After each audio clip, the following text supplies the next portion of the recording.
Hey guys, this is Bayne again. I turned over the old school essential rule set over to Jolly. He's going to work some graphics on it. And in my downtime, I kind of started working on a side project.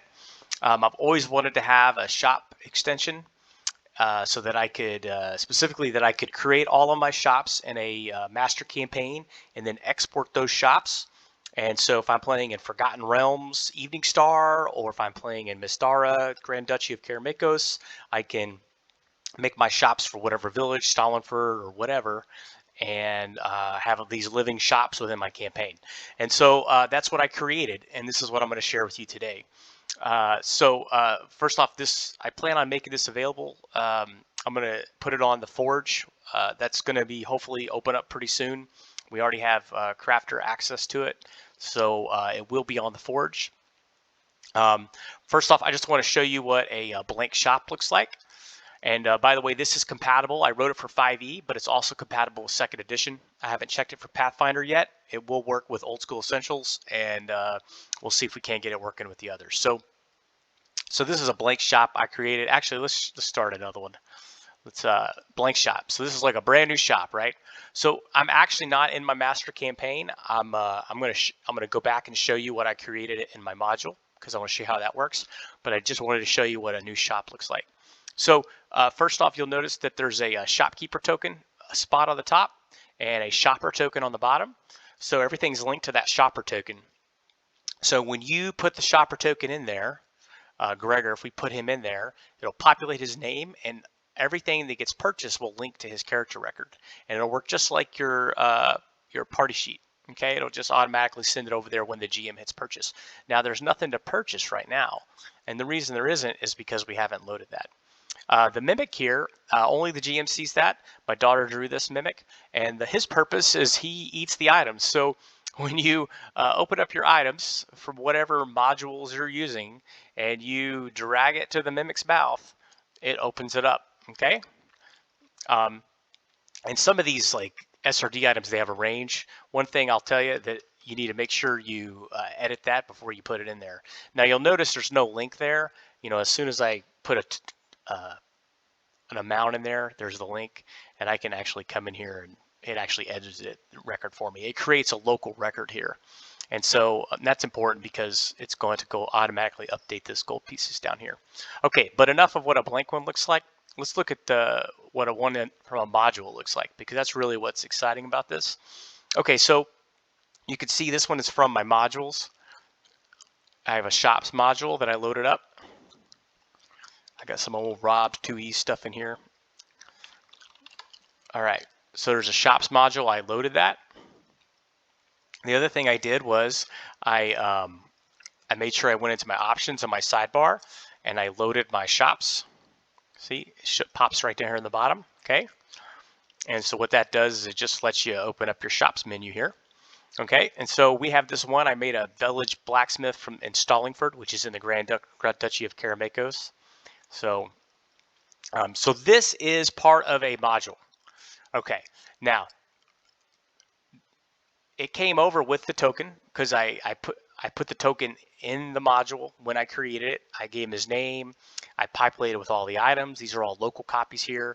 Okay, it came over just like this. But the first thing you have to do is you need to make a local copy in your campaign. Just like anything, it's editable, but it doesn't write it to the database, right? It stays in that mod file. So what we do is we create it inside the local campaign. And so I just drug it off and drug it back on. So that's the one I'm going to open.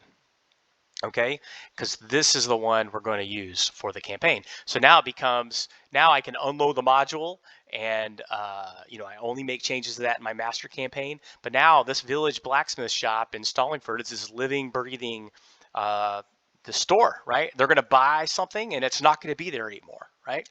But whereas if I can keep loading the module, it's just going to reset it to what it was when I created it, if that makes sense. Okay, so the first thing I do is I put my shopper. So my shopper goes in there, so Gregor's in there, right? And so the idea is to let the player load his inventory. Now I can do it, right? The GM could do it. Obviously the GM could do anything. I can delete things and see how the numbers change. I can actually grab all of them using the shift key, takes it to 0, it goes away. so they can't grab more, right? So, but I'll, I can actually set that to 2, and and it'll come back. That's, oh, did something there. There we go. Okay, so I'll figure out what I just did right there. But anyways, so you could do all kinds of stuff when you're the GM, right? But that's not. We want the player to be able to do it. So notice the player's not going to see this, and the player's not going to be able to push this button. Okay, so we're going to go. Why did the gold?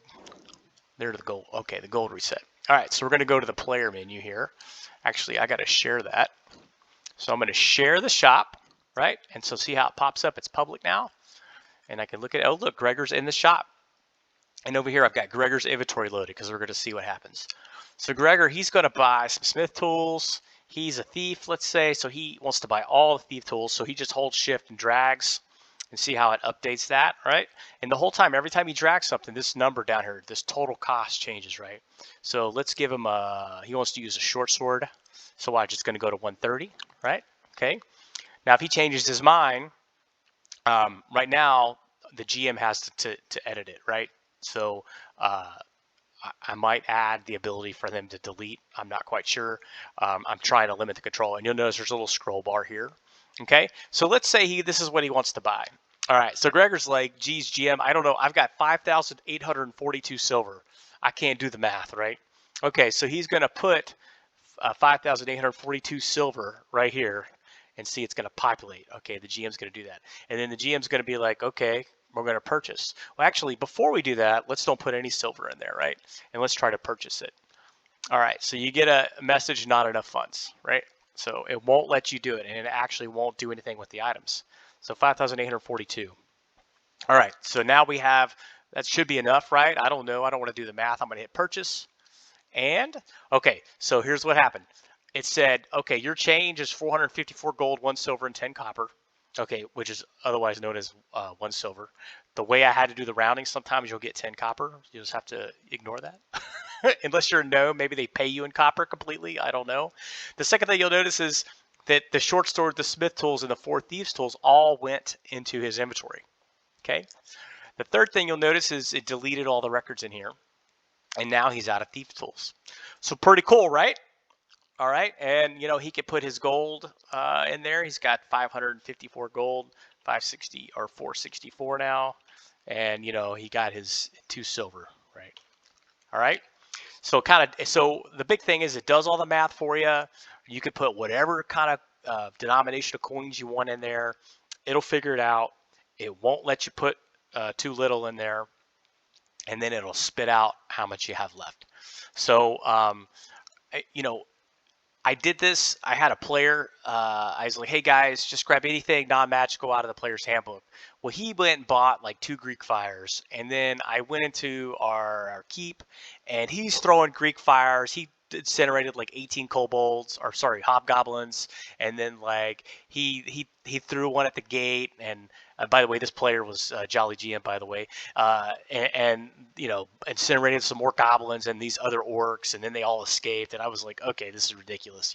I can't just say go to the player's handbook. So now I could say go to the village blacksmith shop and share the shop with the player, and this is what they get. No more, half a dozen or 2 or 3 Greek fires or whatever it is. So anyways, if you got any comments on this, or if there's something you'd like to see added, or a feature you'd like to see, I probably hadn't thought of it yet. I could probably do it though. Get pretty decent at this. So just give me feedback on Discord, Bayne7400, or right here on YouTube. Thanks a lot.